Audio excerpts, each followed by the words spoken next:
Hello students, और कैसे हैं आप सब? Welcome back. आज हम चैप्टर शुरू करने जा रहे हैं, चैप्टर नंबर 8, जिसका नाम है इंट्रोडक्शन टू इकोनॉमिक्स। अब देखो, इकोनॉमिक्स वर्ड सुनकर बिल्कुल भी घबराना नहीं है, बिल्कुल नहीं। ये कोई डिफिकल्ट सब्जेक्ट नहीं है। इनफैक्ट ये आपकी डेली लाइफ का, आपकी रोज़मर्रा की ज़िंदगी का एक बहुत ही इंपॉर्टेंट हिस्सा है। सच में, आपको जो पॉकेट मनी मिलती है ना, वहाँ से लेकर हमारे देश का जो बजट बनता है, सब कुछ इकोनॉमिक्स ही है। और हाँ, एग्जाम पॉइंट ऑफ व्यू से अगर देखें तो this is a really high scoring chapter. इससे ना सीधे सीधे डायरेक्ट क्वेश्चंस आते हैं। So let's master it together. Ready हो? तो चलिए एक नज़र डालते हैं कि इस चैप्टर में हम क्या क्या कवर करने वाले हैं। ठीक है, एक क्विक रोड मैप। सबसे पहले हम समझेंगे व्हाट इज इकोनॉमिक्स, आखिर ये है क्या चीज़। फिर हम इसकी फॉर्मल डेफिनेशंस देखेंगे, इकोनॉमिक्स की भी और इकोनॉमी की भी। ये वो हैं जो आपको एग्जाम में लिखनी है। उसके बाद एक बहुत ही इंपॉर्टेंट टॉपिक आएगा, द 3 टाइप्स ऑफ इकोनॉमीज, और हम ये भी देखेंगे कि हमारा इंडिया कौन सा सिस्टम फॉलो करता है। फिर हम देखेंगे कि कौन से फैक्टर्स हैं जो किसी भी इकोनॉमी पर असर डालते हैं। इसके बाद will talk about its importance और एक बहुत इंटरेस्टिंग कॉन्सेप्ट, ग्लोबलाइजेशन। और बिल्कुल एंड में will understand the main functions of an economy. और हाँ, आई प्रॉमिस यू, इस सेशन के एंड तक आप इन सारे टॉपिक्स के ना एकदम मास्टर बन जाओगे। Let's start. ओके, तो शुरू करते हैं एक बहुत ही सिंपल से, एकदम रियल लाइफ सवाल से। ये आपकी टेक्स्ट बुक में ही दिया गया है। रेडी? थोड़ा सोचना है इस पे। इमेजिन करो, बस इमेजिन करो कि आपके फैमिली की मंथली इनकम है, let's say 20,000 rupees. Okay, 20,000 rupees. लेकिन आपके जो टोटल महीने के खर्चे हैं, योर टोटल मंथली एक्सपेंसेस, वो हैं 22,550 रुपीज। अब सोचो जरा, आमदनी है 20,000, खर्चा है 22,550। वही बात हो गई ना, आमदनी 98, खर्चा रुपया। Income is less and the expenditure is more. तो आप क्या करोगे? How will you manage this situation? बस यहीं से, इसी प्रॉब्लम से इकोनॉमिक्स की शुरुआत होती। अब इस स्लाइड पे देखो, ये आपकी टेक्स्ट बुक का ही टेबल है। यहाँ पर उस फैमिली के सारे खर्चे लिखे हुए हैं। देखो, डेली फूड 6,000, बच्चों की यूनिफॉर्म 2,000, स्कूल की स्टेशनरी 500, मेडिकल एक्सपेंसेस 450। अब आप खुद सोचो, ये सब कितने जरूरी खर्चे हैं, right? These are our needs, इन्हें हम अवॉइड नहीं कर सकते। इन पे तो खर्च करना ही पड़ेगा। लेकिन फिर देखो नीचे, रिक्रिएशन यानी एंटरटेनमेंट 500 रुपीज, और टूरिज्म यानी घूमना फिरना, उसके लिए 4,000 रुपीज। अब ये हमारी वॉन्ट्स हो सकती हैं, जरूरत नहीं, इच्छाएं हैं। तो जब इनकम कम है और खर्चे ज्यादा, तब हमें क्या करना पड़ता है? हमें प्रेफरेंसेस सेट करनी पड़ती हैं। We have to prioritise. शायद हम सोचेंगे कि चलो इस महीने घूमने नहीं जाते, we can postpone the tourism plan. बस यही management, this balancing act between our needs and our wants with our limited income is the very beginning of economics. समझ आया? तो चलिए अपने पहले सेक्शन की तरफ बढ़ते हैं, व्हाट इज इकोनॉमिक्स। अभी जो हमने फैमिली बजट की प्रॉब्लम डिस्कस की, जहां हम इनकम और एक्सपेंडिचर को मैनेज कर रहे थे, बस वहीं से the entire subject of economics was born. It's like a journey from simple family management all the way to becoming a vast social science. इसका मतलब बहुत सिंपल है। जब एक इंसान या एक पूरा परिवार अपने पैसों का हिसाब किताब करता है, कितना पैसा आ रहा है यानी इनकम, और कितना पैसा जा रहा है यानी एक्सपेंडिचर, बस इसी फाइनेंशियल मैनेजमेंट से इकोनॉमिक्स पैदा हुआ। जैसा कि आपकी बुक कहती है, द मैनेजमेंट ऑफ इंडिविजुअल और family finances is related to income and expenditure. This led to the birth of economics. So you see, the foundation of this entire subject is basically managing your own money. और बच्चों, ये slide बहुत बहुत important है। इस पे ना एक स्टार मार्क लगा लीजिए। This is a 1 mark question that is often asked in exams. The word economics comes from a Greek word, और वो वर्ड क्या है? ओइकोनोमिया। चलो मेरे साथ रिपीट करो, ओइकोनोमिया। Very good. और इसका मतलब क्या था? It simply means family management. तो जो हम घर पे करते हैं, अपनी फैमिली को, उसके फाइनेंसेस को मैनेज करते हैं, वही इकोनॉमिक्स का रूट है, उसकी जड़ है। सिंपल है ना? ऑलराइट, अब तक हमने ये समझ लिया कि इकोनॉमिक्स की शुरुआत फैमिली मैनेजमेंट से हुई।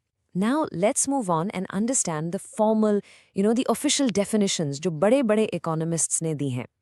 एग्जाम में जब डेफिनेशन पूछी जाती हैं, तो आपको ये एग्जैक्ट डेफिनेशंस लिखनी होती हैं to get full marks. So pay close attention. ये डेफिनेशन लायनल रॉबिन्स ने दी है। चलिए इसको आराम से word by word break down करते हैं। Economics is a science which studies human behaviour, यानी ये इंसान के बिहेवियर को स्टडी करता है। लेकिन कैसा behaviour? as a relationship between ends and scarce means which have alternative uses. अब यहाँ पर 3 वर्ड सबसे इंपॉर्टेंट है, इनको पकड़ना है। First, ends। ends का मतलब है हमारी wants, हमारी इच्छाएं, जो कि अनलिमिटेड हैं। हमें नया फोन भी चाहिए, बाइक भी चाहिए, अच्छे कपड़े भी चाहिए, ये लिस्ट कभी खत्म नहीं होती। ठीक है। सेकेंड वर्ड, स्केर्स मीन्स का मतलब है रिसोर्सेज, जैसे कि पैसा, टाइम, जमीन, और ये रिसोर्सेज स्केर्स हैं, यानी लिमिटेड हैं, कम हैं। Third word, alternative uses. इसका मतलब है कि जो लिमिटेड रिसोर्सेज हैं उनके बहुत सारे यूजेस हो सकते हैं। फॉर एग्जाम्पल, आपके पास 100 रुपीज हैं, ये स्केर्स मीन्स हैं। अब इससे आप मूवी भी देख सकते हो, एक बुक भी खरीद सकते हो, या दोस्तों के साथ कुछ खा भी सकते हो। These are alternative uses.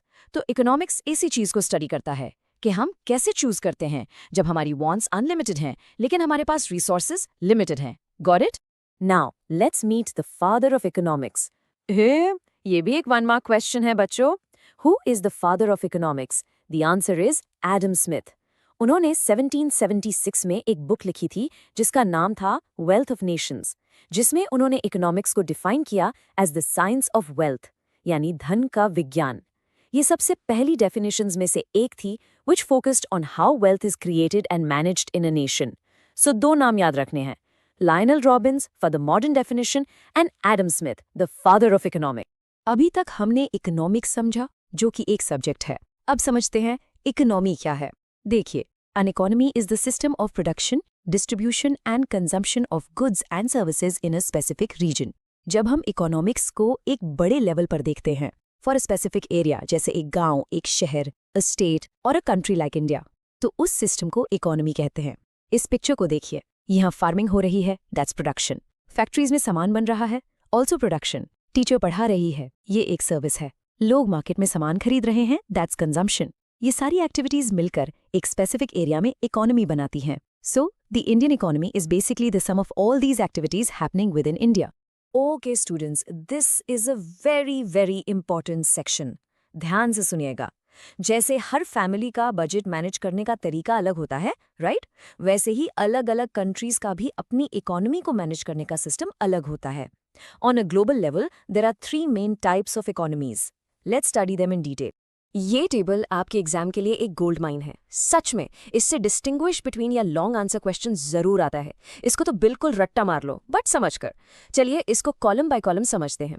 पहला है कैपिटलिस्टिक इकोनॉमी। इसमें ओनरशिप प्राइवेट लोगों की होती है और मेन एम होता है मैक्सिमम प्रॉफिट, सिंपल। सेकंड है सोशलिस्टिक इकोनॉमी। यहाँ ओनरशिप गवर्नमेंट के पास होती है और मेन एम होता है सोशल वेलफेयर, यानी लोगों का भला। और तीसरा है मिक्स्ड इकोनॉमी। इसमें प्राइवेट और पब्लिक दोनों होते हैं और एम होता है दोनों के बीच एक बैलेंस बनाना। एग्जाम्पल्स भी जरूर याद रखने हैं। चलिए अब एक एक को डिटेल में समझते हैं। सो फर्स्ट अप है द कैपिटलिस्टिक इकोनॉमी। यहाँ मीन्स ऑफ प्रोडक्शन, यानी कि फैक्ट्रीज, कंपनीज, जमीन, ये सब प्राइवेट इंडिविजुअल्स के हाथ में होती हैं। उनके मालिक प्राइवेट लोग होते हैं और उनका बस एक ही मेन मकसद होता है, टू अर्न मैक्सिमम प्रॉफिट, ज्यादा से ज्यादा मुनाफा कमाना। एग्जाम्पल्स हैं यूएसए, जर्मनी, जापान। इंडिया में अगर हम इसका एग्जाम्पल लें तो रिलायंस इंडस्ट्रीज, टाटा ग्रुप, ये सब प्राइवेट कंपनीज हैं जो कैपिटलिस्टिक प्रिंसिपल्स पर चलती हैं। उनका प्राइमरी गोल प्रॉफिट ही है। Next is the socialistic economy. ये कैपिटलिज्म का बिल्कुल ऑपोजिट है। यहाँ मीन्स ऑफ प्रोडक्शन सोसाइटी के होते हैं, जिसका मतलब है they are controlled by the government. और यहाँ मेन एम प्रॉफिट कमाना बिल्कुल नहीं है, बल्कि सोशल वेलफेयर है, समाज का भला करना। Countries like China and Russia follow this model. India में अगर इसके एग्जाम्पल्स ढूंढें तो सोचो, गवर्नमेंट हॉस्पिटल्स, गवर्नमेंट स्कूल्स या राशन की दुकान जहाँ सस्ते में अनाज मिलता है। इनका गोल प्रॉफिट नहीं बल्कि पब्लिक सर्विस है। And now we come to the third type, which is our own country's system, the mixed economy. जैसा नाम से ही क्लियर है, it is a mix of both capitalistic and socialistic economies. यहाँ पर प्राइवेट सेक्टर भी होता है और पब्लिक सेक्टर यानी गवर्नमेंट सेक्टर भी होता है। दोनों साथ साथ काम करते हैं। There is a coexistence. So the aim is to strike a perfect balance between making a profit and ensuring social welfare. India is the best example. यहाँ आपको प्राइवेट हॉस्पिटल्स लाइक फोर्टिस भी मिलेंगे और गवर्नमेंट हॉस्पिटल्स लाइक एम्स भी।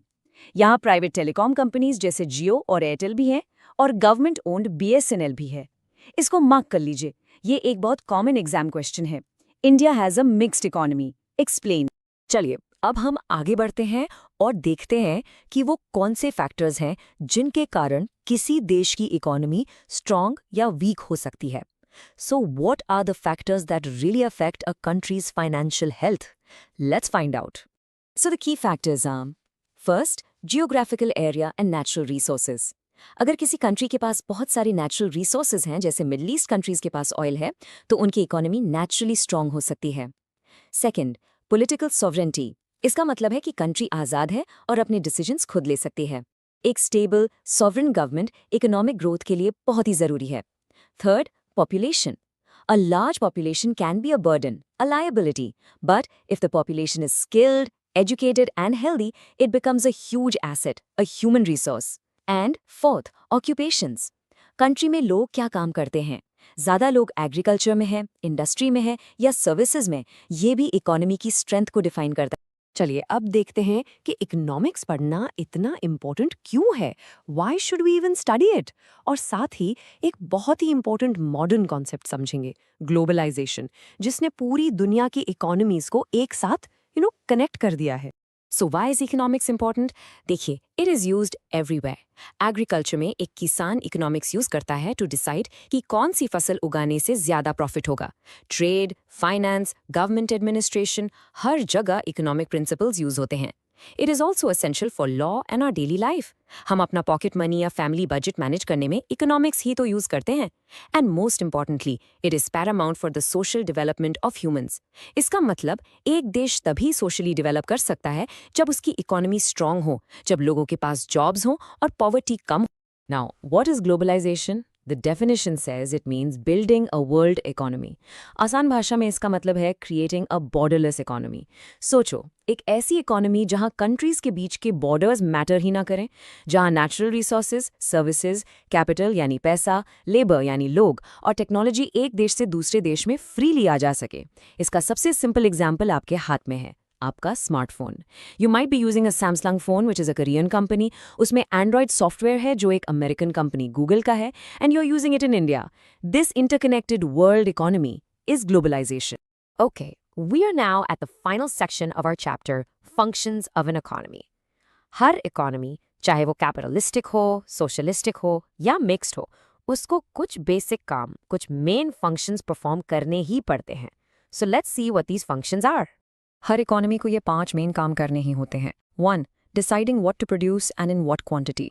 देश को decide करना होता है कि वो ज़रूरत की चीज़ें बनाए, लाइक फूड एंड ट्रैक्टर्स, या लग्जरी आइटम्स बनाए, लाइक स्पोर्ट्स कार्स, और कितनी क्वांटिटी में। 2. How to produce.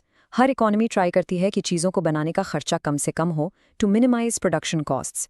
3. Distribute income Fairlie.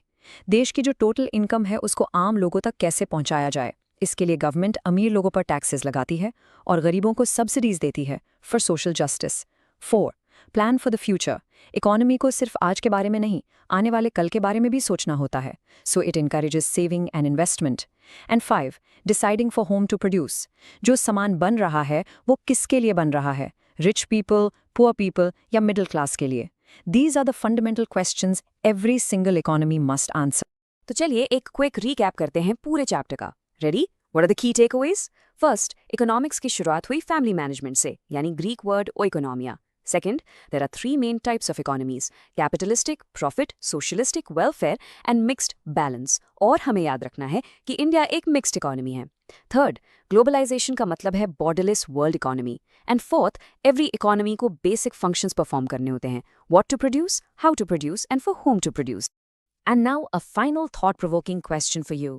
अब जब आप इकोनॉमिक्स के बेसिक कॉन्सेप्ट समझ चुके हैं, जस्ट इमेजिन अगर आप इंडिया के फाइनेंस मिनिस्टर होते तो आप देश के ओवरऑल डेवलपमेंट के लिए क्या 5 पॉइंट प्लान बनाते? What would be your top 5 priorities? इसके बारे में जरूर सोचिए और अपने आंसर्स नीचे कमेंट्स में लिखिए। This exercise will really help you apply what you have learned today. With this, we have completed the entire chapter. I am sure अब आपको सारे concepts crystal clear हो गए होंगे and you feel much more confident for your exams. This lesson was brought to you by Galaxy Classes, created only for study and concept clarity.